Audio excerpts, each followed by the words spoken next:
and the first deacon who was elevated to the office of an elder.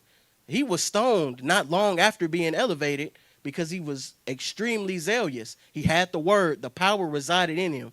There was no arguing that. However, he went and he stood in before those people, and lack of better words, he went in their synagogues and dogged them out, basically. And they stoned him to death. And when I was reading in the metaphysical Bible, it said that Stephen represented a man with zeal without wisdom. So we can't just be zealous of this word and not have wisdom in it. Even though us as Sabbath keepers and us as uh, uh, following disciples after our leader and those who have received the revelation, what would I look like going tomorrow into a first day church and and say certain things to them? By all rights, one, because I went in their territory. By all rights, they have rights. They gonna stone me, most likely, because they like, first of all, who is this, and what is he talking about? So this is what Yahshua is telling them. Basically, the spirits aren't subject to you, but just rejoice that your name is written in heaven. So us in this temple, let's just rejoice that Yahweh saw fit for us to be chosen to be under such a teaching of this, because this does not come by often. We know that this is not popular. The word that we receive is not a popular word. Because if we read in the word, that was not a popular word. Yahshua was crucified for the word. These disciples who followed after was crucified. The prophets who came in volume 1 were killed. They ran for their lives because of this word. So I really went to that verse just to point out that there were other disciples as well. But what we've been talking about is what separated those 12 men from those 70 men. Because I don't know the exact scripture, but and anybody, if you know it, can please let me know. Remember that Yahshua, there were disciples who walked away, and Yahshua turned to the 12 and asked them, "Will you go also?" And then correct me if I'm wrong, I believe it was Peter who answered and said, "Teacher, where will we go?" So obviously it's something different that separated him, because Peter, and I'm with Peter. Ask yourself this: if you didn't have this, where would you go? I know a lot of times our testimony is we look back on where we look at where we are now. What'd you say, Yachanan? Yachanan, the 6th chapter, and the 6th, 7th. So a lot of us, our testimony is we look at where we are now, and then we be like, well, I'm not where I used to be, which is a testimony. And so a lot of us, just think about, if I wasn't here, what would I even be doing? A lot of us probably wouldn't even be on this side of the living. A lot of the things that we did, we can only say that Yahweh is the only one who brought us through it. I know I can say a lot of things that I've been through and witnessed and done to my own self. Those very same things, people that I knew didn't even reach 18 years old. A lot of the people I hung around and I put myself in that group, the majority of those people did not see 21 years old. To the point to where the people that I was around, once they reached 25 years old, a lot of them were rejoicing, because they was like, I made 25. Like, that's not even heard of. You know what I mean? Especially with the way the world is going now. Like, it's seeming like the elders are living and the young ones are not living. You know what I mean? So yes, the main focus that we was talking about is what separated those 12 men. And one thing that we talked about last week is we talked about that one thing that separated them was that they were willing. They were willing to follow after this man who said to them, "Follow me."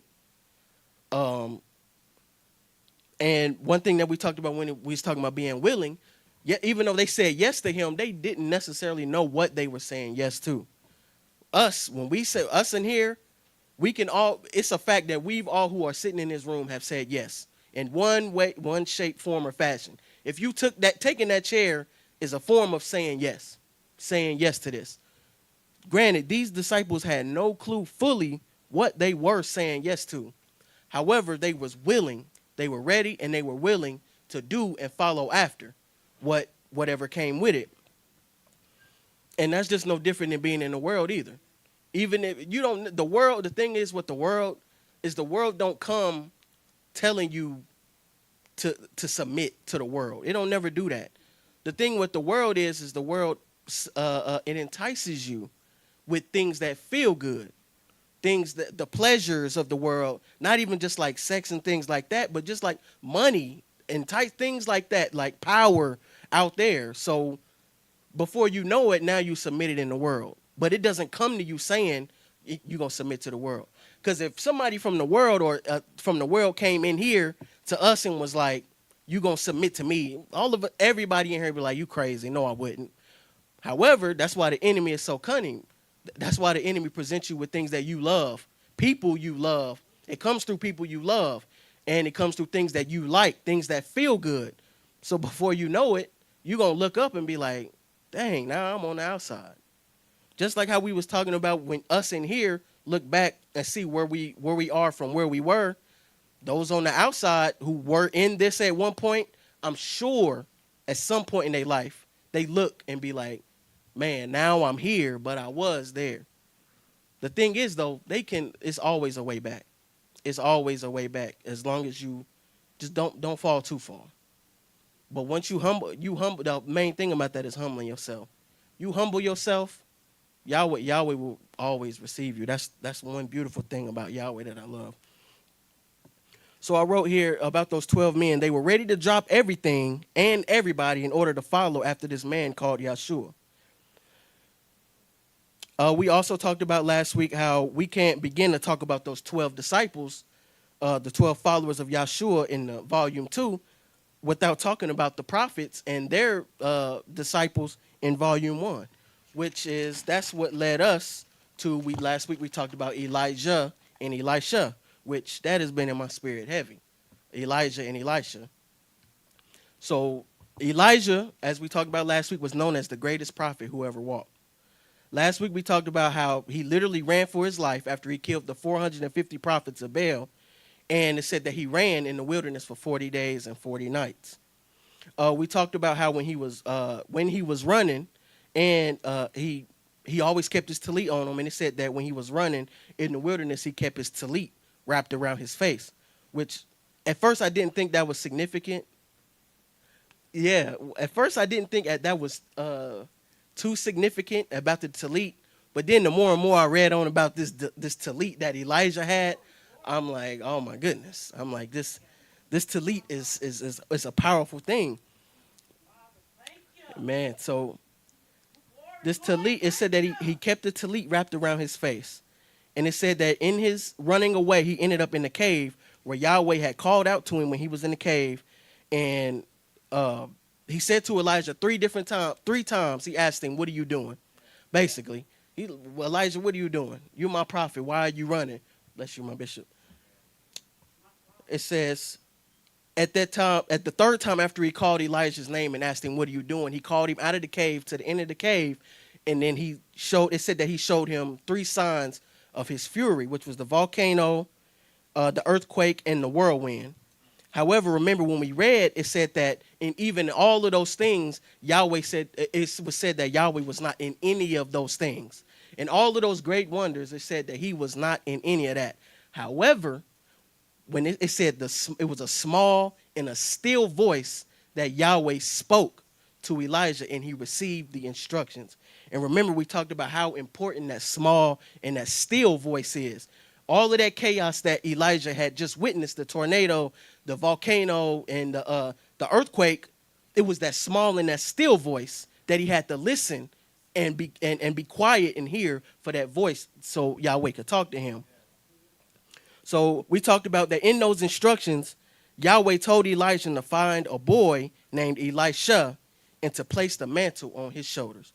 And remember last week we talked about that when Elijah came and got Elisha was about 20 years old when he got him. So he was a young man.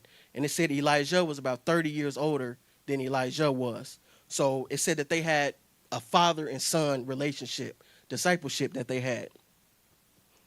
So last week we left off with talking about when Elijah found Elisha was working in the fields with his 12 ox, carrying on as normal, not even knowing that Yahweh had chosen this young man, that he was going to take on such a power from this man. So he's just working in the fields with his oxen when Elijah walked up to him, and it said that he placed his tallit around Elisha.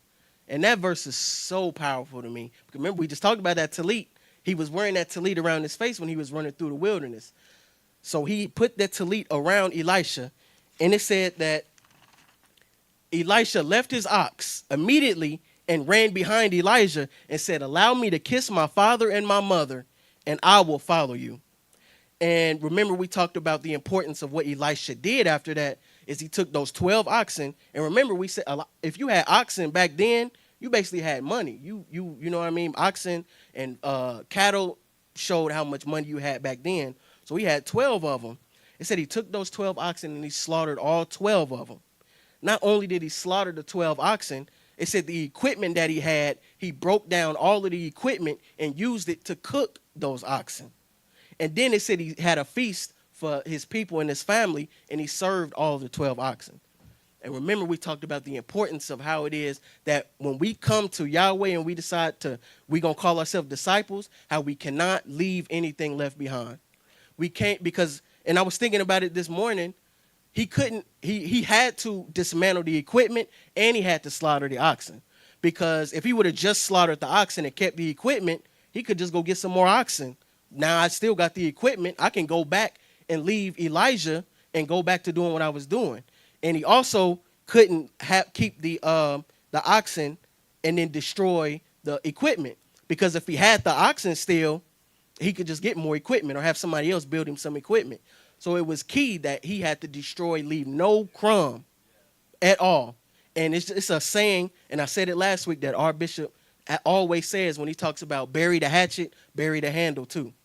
Which is so true, because if you just bury the sharp part of the hatchet, you can easily go back and pull it right back out and leave off where you left.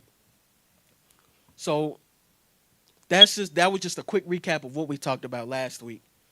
So this week, what we're going to be talking about, we're still going to be talking about the discipleship and the disciples. However, this week we're going to be pointing out two very important characteristics that I was thinking about that compared Elisha and those 12 men who followed after. What compared them to? And it was two very important characteristics. Granted, they had way more characteristics, but these are just the two I'm going to talk about today. And the two things that Elisha and those 12 disciples possessed that separate them from the others was that they believed and they remained with their teacher. So both go hand in hand. You cannot do one without the other. You can't just believe on this word and believe on the one he has sent and not remain with him. And vice versa, you can't just remain in here and not believe on the one that he has sent either. You can't do it. You have to do both of them. So I wrote down here, to be a believer is to be submissive. And a lot of people hate that word submit or submission or submit to, especially a lot of us adults. You know, a lot of us have, when you have kids, you always talk to them, you listen to me, I'm your parent. Then once we reach a certain age, we turn and say, well, you can't tell me nothing. Which, if you think about it, how does that really work?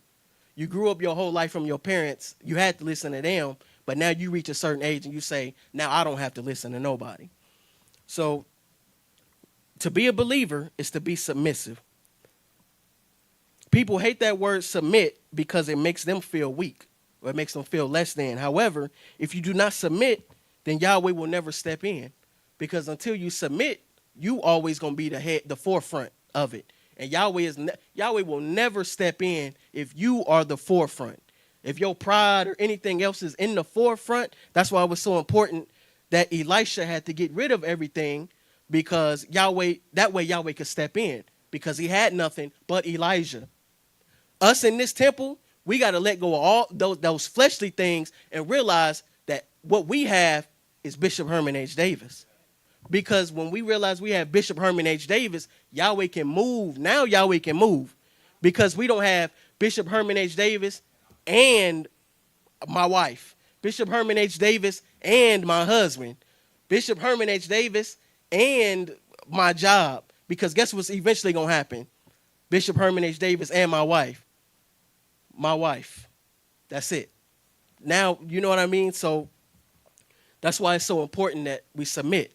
And we realize that Elisha and the 12 disciples, those 12 men, the first thing they did was submit to their teachers. I wrote here, submission is equivalent to humbling yourself. So when you think of submit, think of you humble yourself to the word and to the power. I wrote here, you cannot consider yourself a believer without submission first. Look at the people who always say, and we hear it a lot, when they talk about Yahshua and they say, well, he died for my sins. And then they go on and do anything and everything under the sun, which if you are not submitting yourself to the spirit that he sent after his death, then what sense does that make? What sense does it make for you to declare that, yes, Yahshua died for my sins, but you're not submitting to the spirit that he sent down when he did pass? So and think of it this way, what does it benefit you that Yahshua died? Honestly, if you're not submitting to the spirit that was sent, what does it benefit you in all actuality? I wrote here, if we as believers and disciples of Bishop do not submit to the one that he has sent, then what exactly is our purpose here, Bishop? Beautiful lesson. And one thing that is so true is that we hardly ever want to submit to the will of the Father. We submit to anything else that we choose to submit to, and that is our children or our relationships or what have you. But when you read about these great prophets and those that were students of theirs, it makes a big difference, because as I was reared in this spiritual truth, we learned to submit ourselves because we wanted what they had. We wanted to learn. We wanted to be knowledgeable. Now, we didn't cross every T and dot every I, but we didn't leave too many T's uncrossed and too many I's undotted, because it would cause us more conflict. And even in this holy kingdom, we have such a foundation and such a truth. Now, I say that because this foundation doesn't depend on you. Mm-hmm. See, that's the truth. That's one thing that we all have to understand, is that whether you stay in here at Greater New Jerusalem or leave, this foundation will remain. Absolutely. It doesn't depend on you. So whether you've been here since the beginning or you just got here, the truth of the matter is this foundation was laid before we knew any of you. Absolutely. You know, and the foundation was laid on the word. So the reason why this truth is so as it is because it from the very beginning of it, and that is the word, it requires something of us. Yes. So I can't teach you this if I had not submitted myself. I could not teach you this, nor could you be teaching this at this point in time if I had not, as a leader of this holy kingdom and the founder, far as on this side of the fence, would have not been submissive to leadership. You know, because one thing that Bishop Anthony used to say all the time is that leadership is fellowship. Mm-hmm. And that's one thing that we don't keep in mind. And that doesn't mean fellowship sometimes. You have to be a fellowship for the right things and the right people at all times. And the reason why, you know, you can have your wives and what have you, but you've got to be very careful with that, because it's a thin line. Because if the call comes, you've got to make a decision. Yeah. You know, and I think I heard Elder Emily say on last night, with all of the confusion with the technology, I think I heard her saying that her song was "Victory Is Mine." Mm-hmm. I told Satan, was that the song? Mm-hmm. Yes, sir. Okay. I told Satan, get thee behind, because victory is mine. Mm-hmm. And you have to tell him. Yes. You have to tell her, because if you don't tell her what to do, then she's going to do what she does. Absolutely. And then we're going to get mad. Absolutely. And we have no reason to get mad at her, because she's only doing what she does. Absolutely. And that is to distract, divide, sift you as wheat. Absolutely. And cause confusion, and to cause your mind spiritually to look on other things. Absolutely. You know, and other things is so easily to look on. But I'm here to tell you, as an example, there comes a point in life, and sometimes in being young, you value things that have no value to them. True. You know, you treasure things that have nothing to them, and you hold on to things that have nothing, that's not going to hold on to you. True. You know, and it is the truth. And I see why I never forget my grandmother when my grandfather took sick. She took care of him very, very well. And in taking care of him, she used to always say, "This is the only man for me other than," she said, "the first man is she said God, Mm-hmm. and then this next one was her husband, because different one was asking her, then if he passed, would you marry Right. again?" And she said, "Absolutely not, because this is all I need." She said, "After this, I don't need nobody but the man that I've always Mm-hmm. loved from the very beginning." And she kept it as that. When my grandfather passed, she never sought any relationship, even just a friendship, Mm-hmm. because it was unnecessary. Because you begin to realize that what a relationship is not what we even dream of True. it. It's not the bed, it's not the sex, it's not all of that. Those are the things that you do at the beginning of Right. it. But when you stand with one another and in this word, like the prophets did, and their teachers and their students, excuse Mm-hmm. me, they stood to the point that they didn't care what anybody said. And I'm sure a lot of people had a lot of opinions, Absolutely. negative opinions, thoughts, and everything else, but they didn't let nothing stop it. And when Elijah was awesome, because he loved his leader so tough that he wouldn't let him, even when the leader said move or go away or get out of my sight. He Absolutely. refused to get out of He the, remained. and I may tell, if you really following me, I may say, will you please go? Because sometimes our suffering, we don't want you to see it, and sometimes our suffering, you need to see it. Yeah. Yeah. You need to see what we go through, because one thing that I had always had a problem with, and again, I bring his name up, Bishop Anthony, he used to always say the people need to see that you're human too. They need to know that they've hurt your feelings. They need to know that you don't feel good. They need to know, and it's all right not to feel good, but those prophets of old, they didn't want you because they loved you, and they wanted you to follow the instructions that was given and not see Absolutely. what it all entails, Yeah. But when you make a commitment to it, you committed to it, and you don't retire out of this. You don't retire out of this. You die out of this, and yet then you still live Mm-hmm. even after that in this. Absolutely. So I just when I think about you speaking about Elijah, I think about Timothy Mm-hmm. and Paul. all of Yeah. those young Yeah. students that followed their leaders to the Yes. point that they left their families, and they did not care what people thought. They did not care what people think, and it's not our job as leaders to ask you to do that. It's your job to That's want to true. learn to the point that That's you true. want to follow it. That's true. Because if That's I true. ask you, that's form of manipulation. That's true. So we're not here to manipulate nobody, but whomsoever will. Yeah. Let them come. That's how it works. Then when you Absolutely. see them coming, you talk about them. You get mad with them. You get jealous of them. And then you have people that try to pull folks from the Uh leader. huh. Yep. But look at them. They were you were unable to pull them, Absolutely. and they didn't have to go to their teacher and say they trying to pull Pull me. me. Yep. They told you.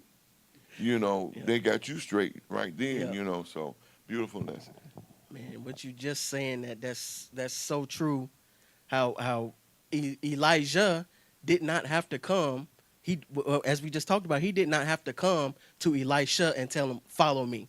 Remember what he did? All he did was he put his tallit around him, and then it said he immediately followed. You know why? Because he submitted. When he felt that power, Elisha had no choice but to submit to it. And all of us in here we should be able to attest to, if nothing else in this holy kingdom, we've experienced that power from our leader. So if nothing else, Elisha was submitting to that power he felt. And even in the scripture, it even said when Elisha ran up behind him and he said, "Allow me to kiss my father and mother, and I'm going to follow you." And Elijah turned around and said, "Go, because you know what I did to you today." That's what Bishop just said. There it is right there. Elijah didn't have to sway him. But Elisha felt the power. He felt the power. And something Elder Seymour said in his word last night that was so true is, one thing he said is he was trying to figure out what to talk about. And he said, just talk about what you know. Just talk about what you know. And that makes sense even here. Elisha didn't necessarily know what it entailed to follow Elijah, but he knew that Elijah had what that power. Whatever it was, I knew that power. Whatever it is, I know Bishop Herman H. Davis possesses that power. So it's just like he said, I'm going to humble myself and submit to it. Because if nothing else, I know he holds that power. That's why it don't make sense if people who leave from this and they go and say, well, he ain't the only prophet. But you know a prophet. You were in the midst of a prophet, so why leave a prophet and then go think you're going to go search for somebody else? You was already blessed to be up under a prophet. So you can't say Yahweh is in you leaving. Don't ever say, if any walk away from this, don't any of you ever say that Yahweh had you do this. Because that's the biggest lie, and you're going to pay for that lie if you ever say something like that, Elder Kiana. Praise Yahweh. I can sit and I can say that I'm a witness to that. And even before I even joined the ministry, I used to visit friends and family and all of that good stuff. But it took one time where Bishop hugged me, and in the midst of me being hugged by him, it's like everything that I came into the kingdom with, boy, it's like he took it. He took everything, how I was feeling, everything. It's like he gave me hope.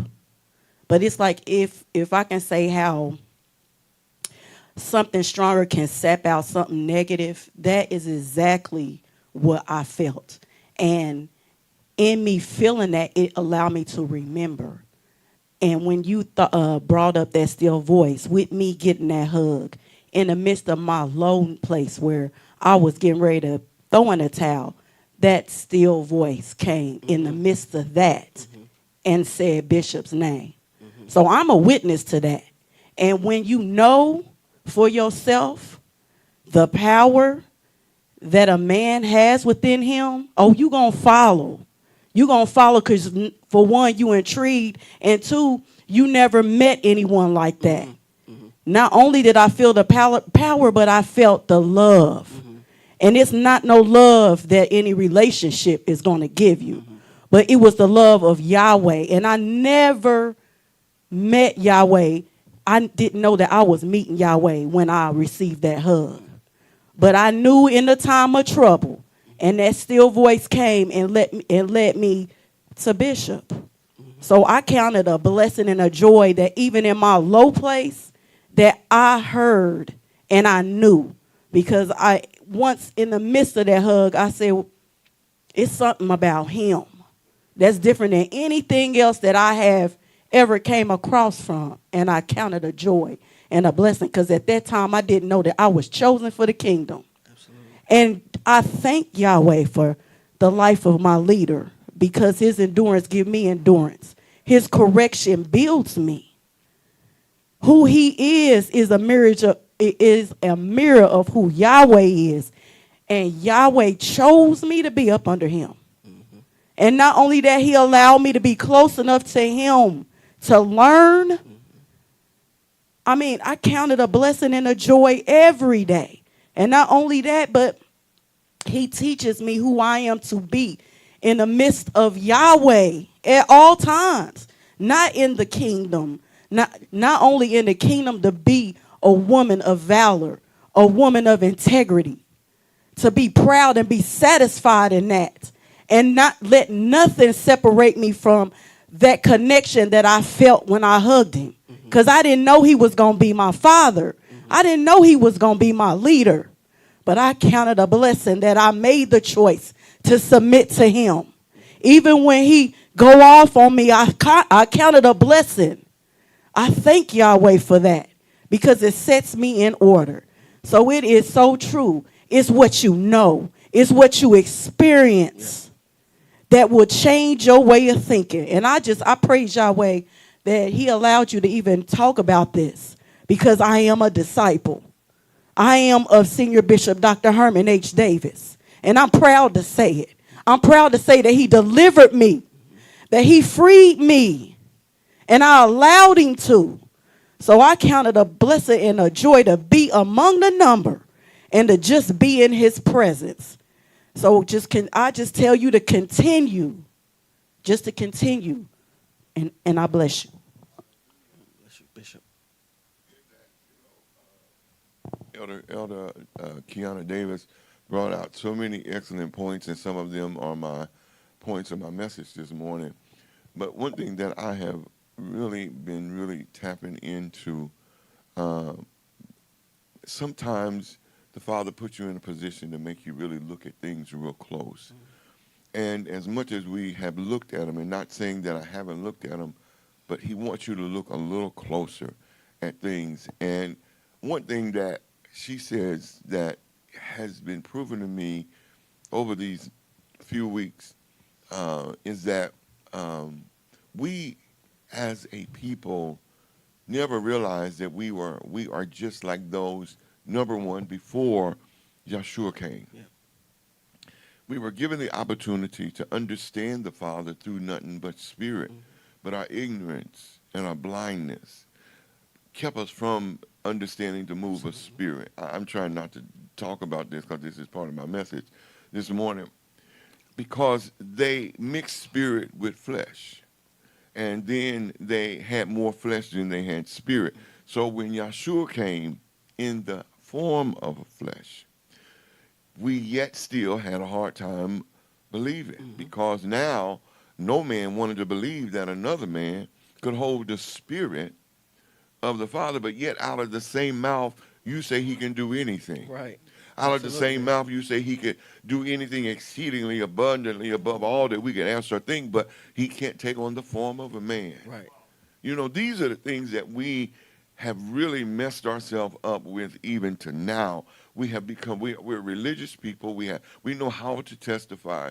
We know how to say things and put things in its proper perspective when it comes to giving honor to the, and this is one time before we came into the knowledge of his true name, we would say God like some, most people, well, everybody really. And in that,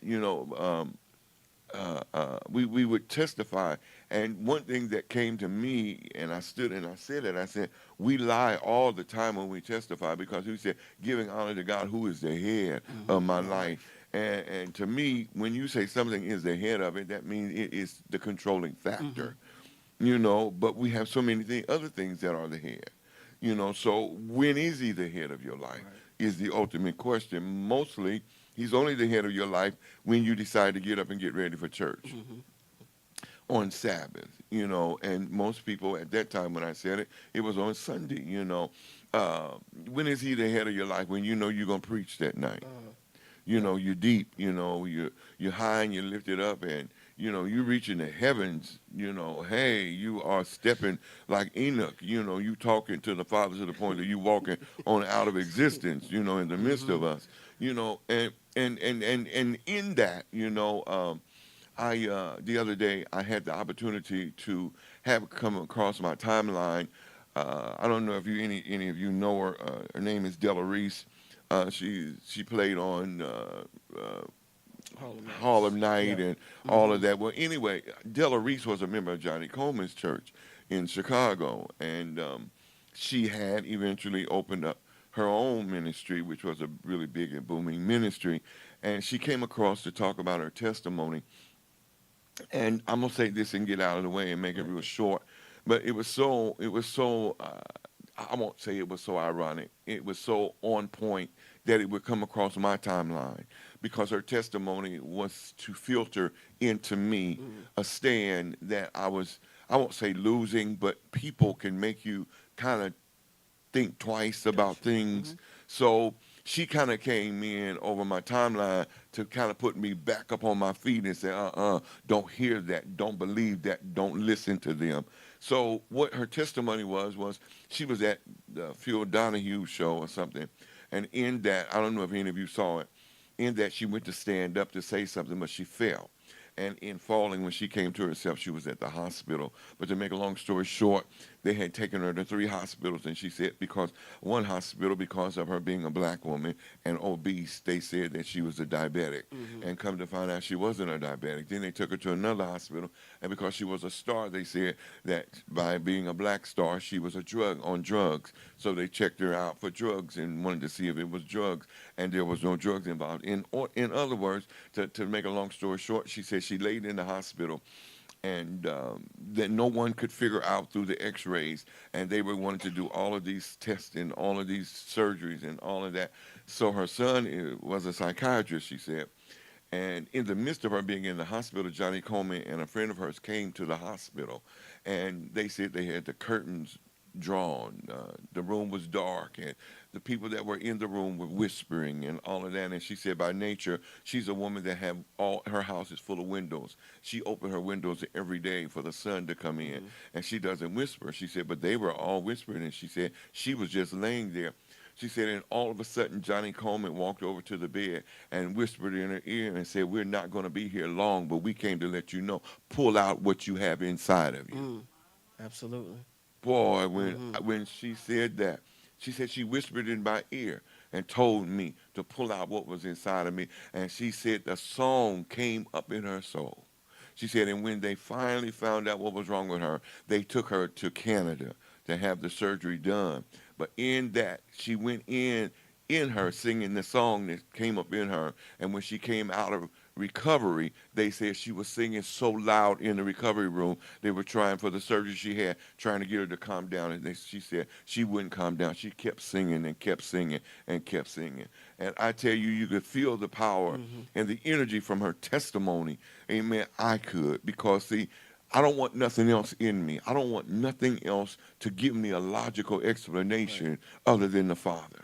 You know, and it may be a rough journey, but I don't want nothing else to separate me from who he is, because it is too easy for us to fall back into our human flesh. Yes. And then we lean to our own understanding, and the word told us not to. And when Johnny Coleman and them, all of them other people was there. They were church people as well, but it took those that knew the teaching. Yeah. I want those, please come to me and don't speak of me according to men. Absolutely. Speak to me according to the spirit that is in me. Call him.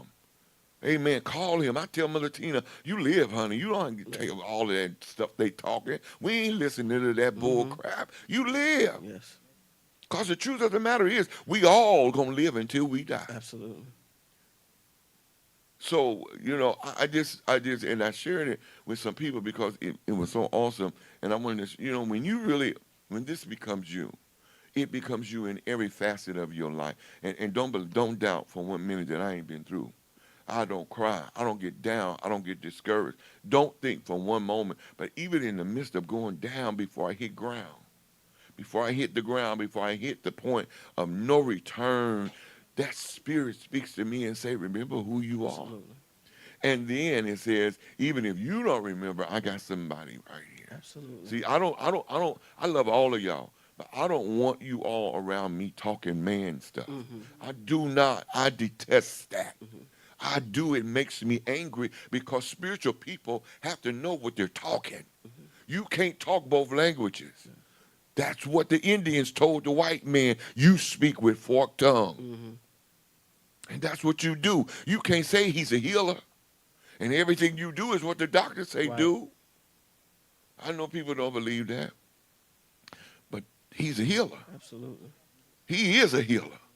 And I don't care what the world say. I'll go down telling the world he's a healer. I'm not giving no credit to no doctor, no surgeon, or to nobody. He's a healer. He took their hands and he led them and he blessed them, so we would. No, he didn't need nobody to bless. Absolutely. To bless us. We just need to believe in who he is. And I'm through with this. Absolutely. Yes, sir.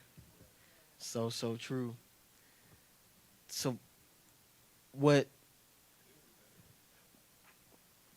we just talked about with Elisha, we clearly see that Elisha had proved himself as a believer.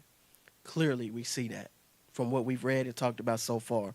We see that he's a believer and he has submitted to the power and the spirit that dwelled in Elisha. But remember, what we said, the two characteristics we're talking about, the first one was believing and the next one was remaining. So, yes, Elisha had believed and he submitted. However, in reality, at any moment, just like with us, at any moment, you can choose to turn away from this. At any moment.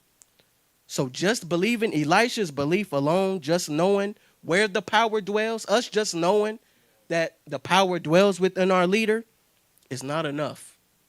We got to remain with our leader as well. And I'm going to go ahead and go over to 2 Kings.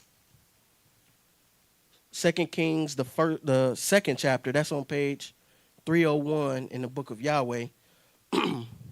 And this was the greatest example that I saw of Elisha remaining with Elijah. 2 Kings, the second chapter, it says, starting at the first verse, when Yahweh was about to mount Elijah on the whirlwind in the air, Elijah and Elisha set out from Gilgal. Elijah had said to Elisha, "Stay here now, for Yahweh has sent me to Bethel." But Elisha had said, "As surely as Yahweh lives, and as surely as you live, I will not leave you." So they went down to Bethel.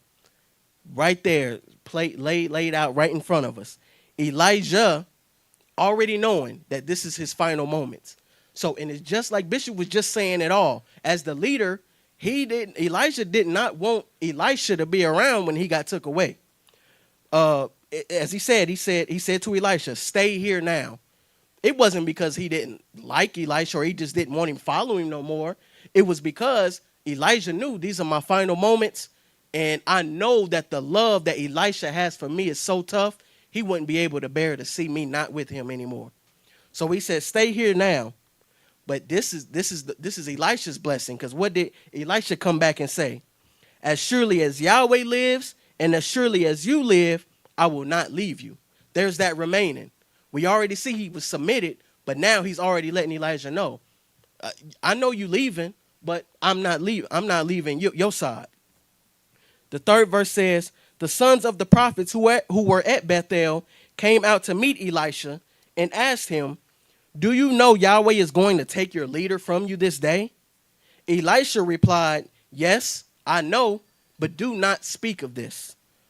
So this is a very troubling time for both Elijah and Elisha.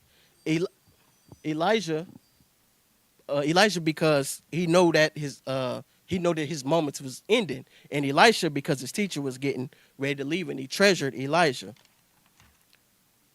The fourth verse says, then Elijah said to him, "Elisha, stay here now, because Yahweh has sent me to Jericho." But Elisha said, "As surely as Yahweh lives, and as surely as you live, I will not leave you." So they went down to Jericho. That's the second time. Fifth verse, and the sons of the prophets who were at Jericho came out to meet Elisha and asked him, "Do you know Yahweh is going to take your leader from you this day?" Elisha replied, "Yes, I know, but do not speak of this." And here go the third time. Elijah then said to Elisha for the third time, "Stay here now, because Yahweh has sent me to the Jordan." But Elisha said, "As surely as Yahweh lives, and as surely as you live, I will not leave you." So the two of them walked on. Three times Elisha told Elisha, "Stay back. Stay back. I don't want you to see what's going to get ready to happen." And the examples right here that we have to have in ourselves is that Elisha remained regardless. It does not matter, because Elisha knew, if I've been with you through all of these other things, I'm going to stick with you through the end. So we got to realize that we ourselves have to possess that same characteristic as Elisha. Not just believing, believe on the one that he has sent. Yes, but we have to remain too, because it makes no sense to believe this and not stay in it. Because where's the power in that? There is no power. And speaking of the power, we read on, we'll see about that power that Elisha got because he decided to remain. The seventh verse says, 50 men of the sons of the prophets came and stood at a distance watching them, while the two of them stood by the Jordan. Verse 8, then Elijah removed his tallit. Remember, we talked about that tallit. He removed his tallit and he rolled it up and he struck the water with it. The water then separated to the right and to the left, and the two of them crossed over the Jordan on dry ground. What stuck out to me, yes, it was amazing that when he struck the water that it separated from two, reminded me what did Moshe do when he parted the Red Sea. But you know what stuck out to me is it said that after he struck the water, it said they crossed on dry ground. How was that physically possible? How was it physically possible to walk over a piece of land that just a body of water was engulfing over? And the dry land, it made me think about why it had to be dry land, because what happens when you walk in muddy or murky water? You may get stuck. You may get mud all over yourself or anything like that, but it had to be dry ground because it had to signify that they were not taking anything from that side to the other side. So it had to be dry ground. We have to realize that we have to walk on dry ground. We can't dwell in the murky or muddy waters. We have to walk on dry ground. I'm almost finished. It says, when they had crossed over, Elijah said to Elisha, ask me, what shall I do for you before I am taken from you? Elisha replied, let me receive a double portion of your spirit. A double portion of your spirit. Now, not a double portion that's saying, a double portion like I'm greater than you. But however, remember what Yahshua said to the disciples, these things I do, greater you shall do as well. And remember, that's what one of the things we talked about is the greater wasn't necessarily the significance of it being better. Elisha was still going to be carrying out the works that Elisha did. However, the double portion was going to be the strength that he received because he remained with his leader. It says, the 10th verse, he replied, this is Elijah, he replied, you have made a difficult request. But if you see me taken from you, you will receive this thing.